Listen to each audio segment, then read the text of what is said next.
നമസ്തേ. പ്രകൃതിദത്തമായി ഭൂമിയിൽ വിളഞ്ഞുണ്ടാകുന്ന രത്നങ്ങളുടെ വിശേഷങ്ങൾ പങ്കുവയ്ക്കുന്ന രത്നശാസ്ത്രയുടെ പുതിയ അധ്യായം ആരംഭിക്കുകയായി. പതിവ് പോലെ കൂടെയുള്ളത് ഉണ്ണികൃഷ്ണൻ ശിവാസ്, പ്ലാനറ്ററി ജെമോളജിസ്റ്റ്. രത്നശാസ്ത്രത്തിലേക്ക് സുസ്വാഗതം. നമസ്കാരം. നമസ്തേ.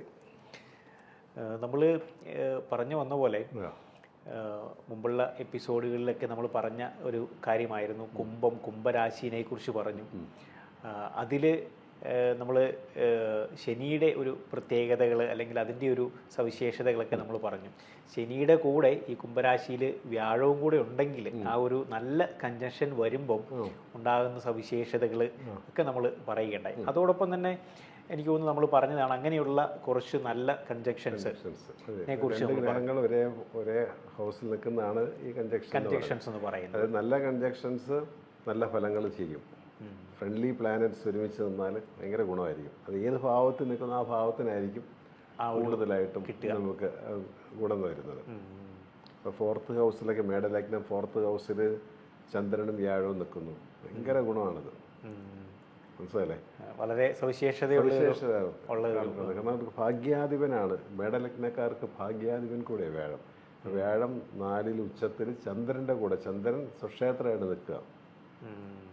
ഈ പുണർദം പൂയം ആയില്യംകാരെങ്കിലും ആയിരിക്കും അതിനകത്ത് വരുന്നത്. അപ്പോൾ അവർക്ക് വളരെ സവിശേഷതയായിരിക്കും.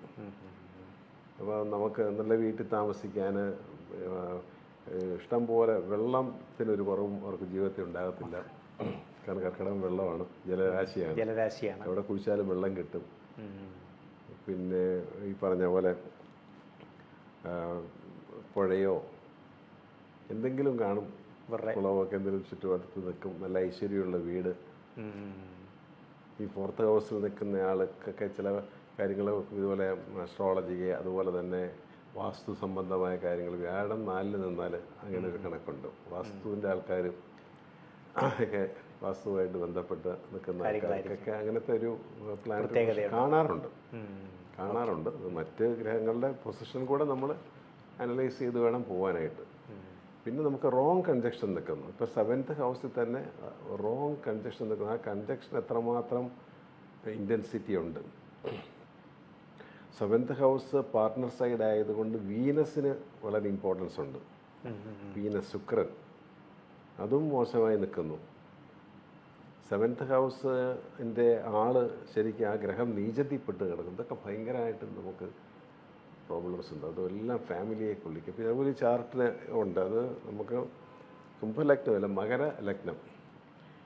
ലഗ്നത്തിൻ്റെ 7ൽ സൂര്യനും ബുധനും നിൽക്കുന്നു. രണ്ട് ഗ്രഹങ്ങൾ 7th ഹൗസിൽ നിൽക്കുന്ന 2 മാരേജ് തന്നെ പറയുന്നുണ്ട് ഈ ഒരു ചാർട്ടുകാർ. അതെല്ലാം കോമൺ ആയിട്ടുള്ള കേട്ടോ, ജനറലാണ്. 7ാം ഭാവാധിപൻ ചന്ദ്രൻ. ഇവരുന്ന ഈ രവി, ഈ സൂര്യനും ബുധനും നിൽക്കുന്ന ചന്ദ്രൻ്റെ കർക്കിടകത്തിൽ നിൽക്കുന്ന ചന്ദ്രൻ നീചപ്പെട്ടു. അത് കറക്റ്റ് നീചാവസ്ഥയുണ്ട് ആ ഡിഗ്രി വെച്ചിട്ട്. അപ്പോൾ ചന്ദ്രൻ നീചാവസ്ഥ വന്നു. ഈ ശുക്രൻ നീചത്തിൽ പോയി. അപ്പം ഫാമിലി പരമായിട്ട് ഈ ആൾക്ക് ഇതൊരു പെൺകുട്ടിയുടെ ചാർട്ട്, 86 ഒരു പെൺകുട്ടിയുടെ ചാർട്ടാണ്. എനിക്ക് വളരെ മോശമായ അനുഭവമാണ്. തൃക്കേട്ടയാണ് സ്റ്റാർ.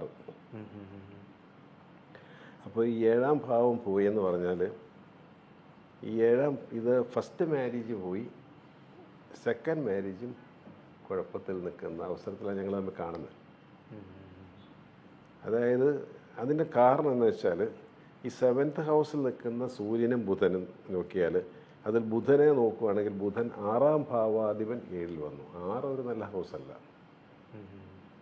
കടവും ബാധ്യതയും ശത്രുതയും വഴക്കും വെക്കാണമൊക്കെ ഉള്ള ആ വഹിക്കുന്ന 6ാം ഭാവാധിപൻ പോയി 7ൽ വന്ന് നിന്നു.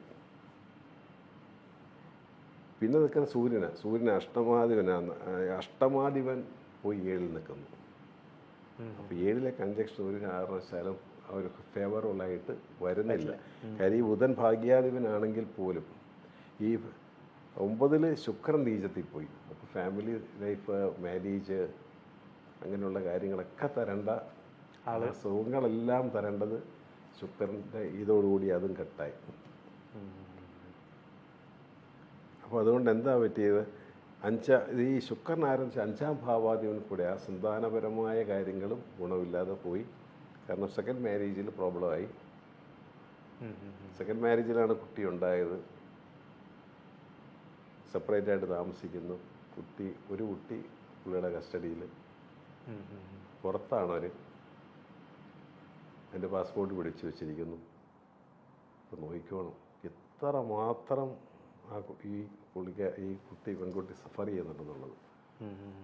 അത് 7th ഹൗസ് റോങ് സൈഡിൽ, വീനസ് റോങ് സൈഡിൽ, Venus debilitation, moon ഡെബിലിറ്റേഷൻ.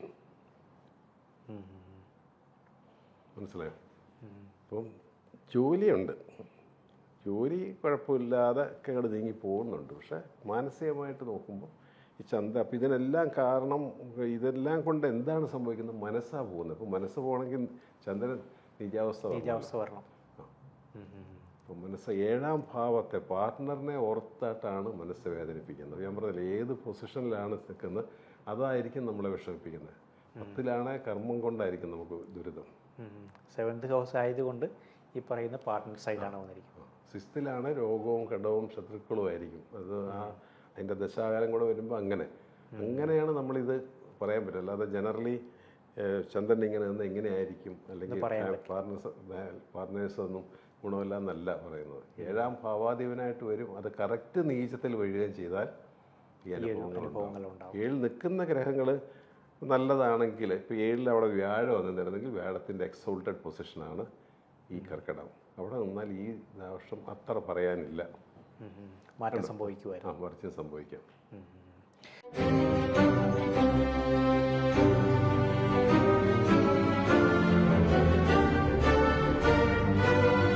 Welcome back to രത്നശാസ്ത്രം.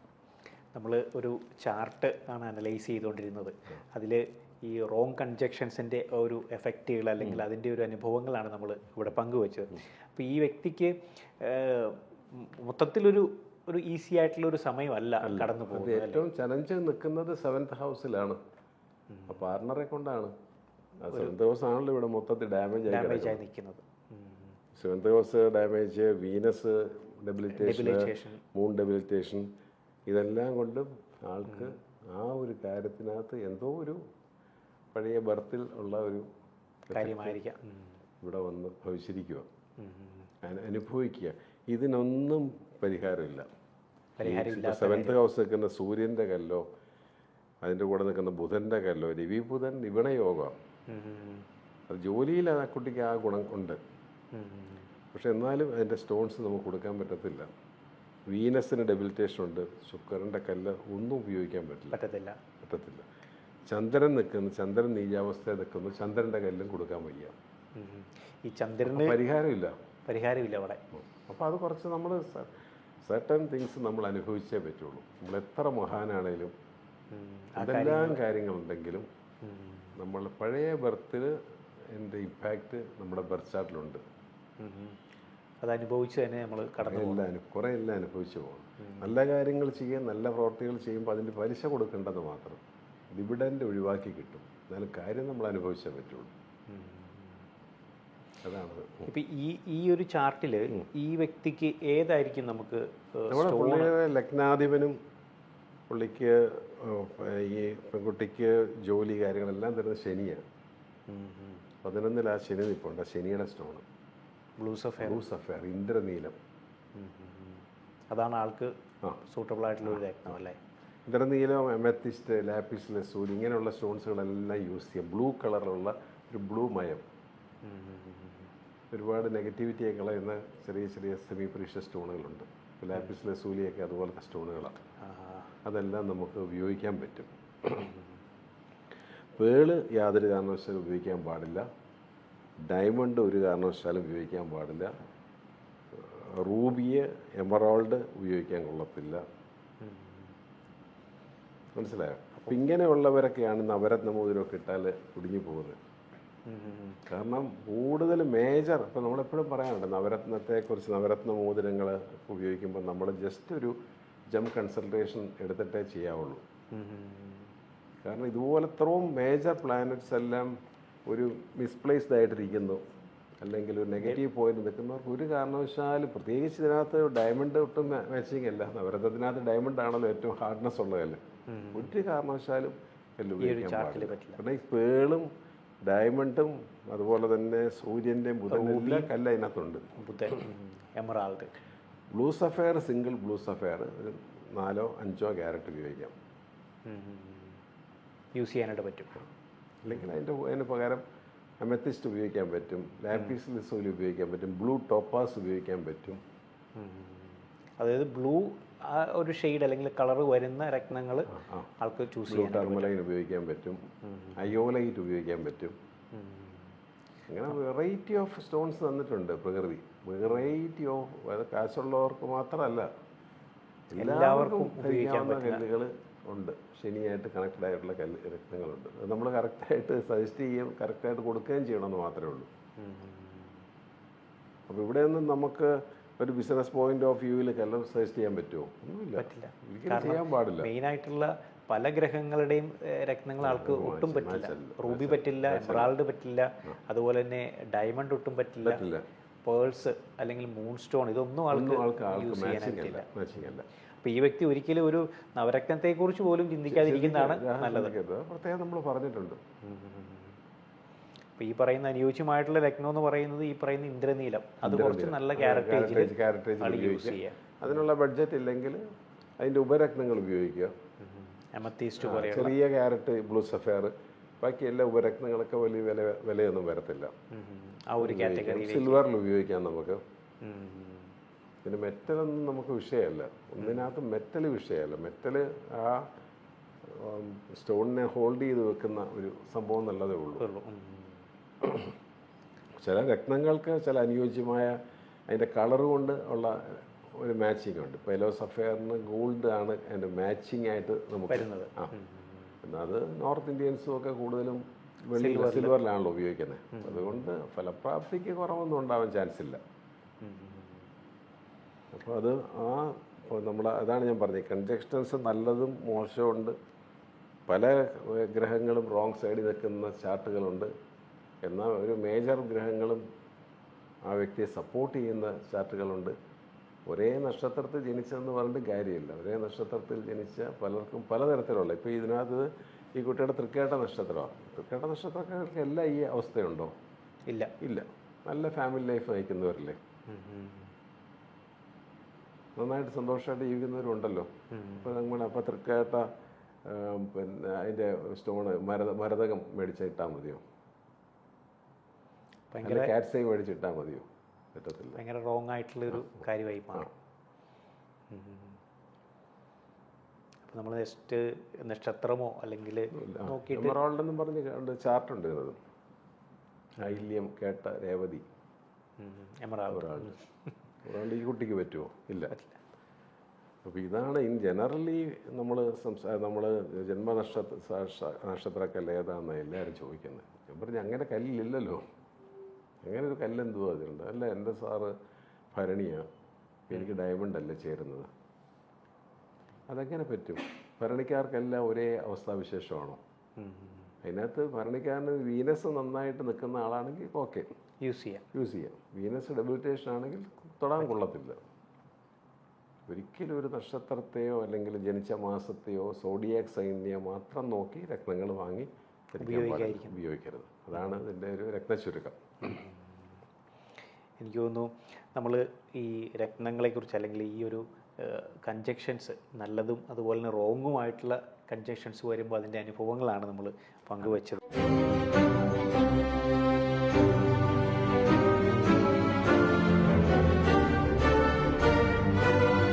Welcome back to രത്നശാസ്ത്രം. നമ്മൾ രത്നശാസ്ത്രയുടെ എപ്പിസോഡിൽ കൂടുതലും സംസാരിച്ചു വന്നിരിക്കുന്നത് പ്രകൃതിദത്തമായിട്ട് പ്രകൃതിയിൽ വിളഞ്ഞുണ്ടാകുന്ന രത്നങ്ങളെക്കുറിച്ചാണ്. പക്ഷേ എനിക്ക് തോന്നുന്നു അതല്ലാതെയും നമ്മൾ ഈ ആർട്ടിഫിഷ്യലായിട്ട് അല്ലെങ്കിൽ ലാബിലൊക്കെ നമ്മൾ ക്രിയേറ്റ് ചെയ്ത് അല്ലെങ്കിൽ ലാബിൽ ഗ്രോൺ ചെയ്തെടുക്കുന്ന രത്നങ്ങളും മാർക്കറ്റിൽ ഇപ്പം സുലഭമായിട്ട് കിട്ടുന്നുണ്ട്. ലാബിൽ ഗ്രോൺ ചെയ്തെടുക്കുന്നത് ഇപ്പോൾ പ്രധാനമായിട്ടും ലാബ് ഗ്രോൺ ഡയമണ്ട്സാണ്. ലാബ് ഗ്രോൺ ഡയമണ്ട്സിന് വേണ്ടിയിട്ടുള്ള അന്വേഷണം 19-ാം നൂറ്റാണ്ട് മുതൽ നടന്നിരുന്നു. കാലങ്ങൾക്ക് മുമ്പ് സെഞ്ചുറി മുതൽ നടന്നിട്ടുണ്ട്. സക്സസ്ഫുൾ ആയില്ല. 1953 ഈ GE ജനറൽ ഇലക്ട്രിക്കൽ കമ്പനിയാണ് ഇത് ഫസ്റ്റ് ടൈം പരീക്ഷിച്ചതും.